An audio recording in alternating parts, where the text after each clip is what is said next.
My fellow Americans, I want to speak to you tonight about the troubling events of the past week.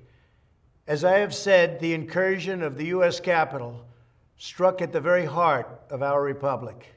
It angered and appalled millions of Americans across the political spectrum. I want to be very clear. I unequivocally condemn the violence that we saw last week. Violence and vandalism have absolutely no place in our country and no place in our movement. Making America great again has always been about defending the rule of law, supporting the men and women of law enforcement, and upholding our nation's most sacred traditions and values. Mob violence goes against everything I believe in and everything our movement stands for. No true supporter of mine could ever endorse political violence. No true supporter of mine could ever disrespect law enforcement or our great American flag. No true supporter of mine could ever threaten or harass their fellow Americans. If you do any of these things, you are not supporting our movement, you are attacking it, and you are attacking our country. We cannot tolerate it.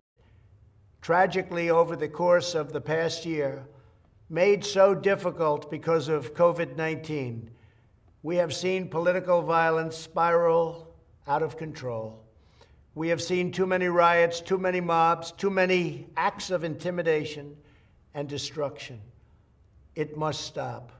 Whether you are on the right or on the left, a Democrat or a Republican, there is never a justification for violence.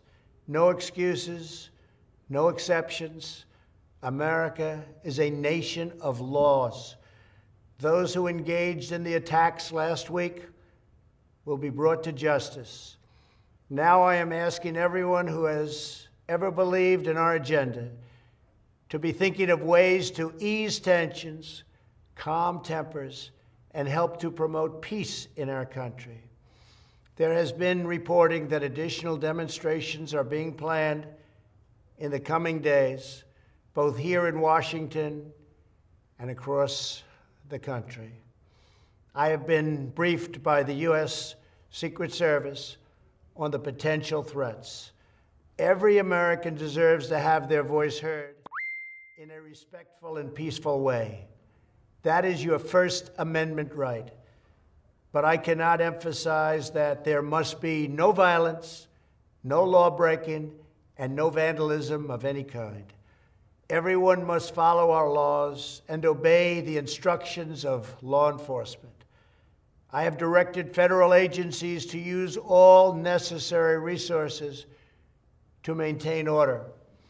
In Washington, D.C., we are bringing in thousands of National Guard members to secure the city and ensure that a transition can occur safely and without incident.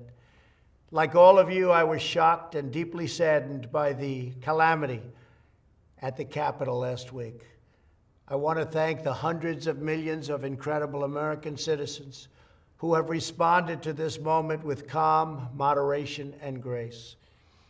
We will get through this challenge just like we always do.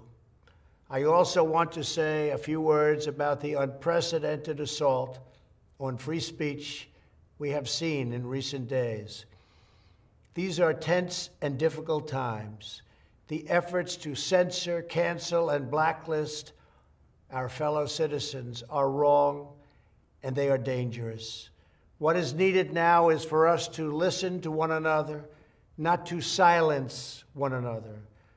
All of us can choose by our actions to rise above the rancor and find common ground and shared purpose. We must focus on advancing the interests of the whole nation, delivering the miracle vaccines, defeating the pandemic, rebuilding the economy, protecting our national security, and upholding the rule of law. Today, I am calling on all Americans to overcome the passions of the moment and join together as one American people. Let us choose to move forward united for the good of our families, our communities, and our country. Thank you, God bless you, and God bless America.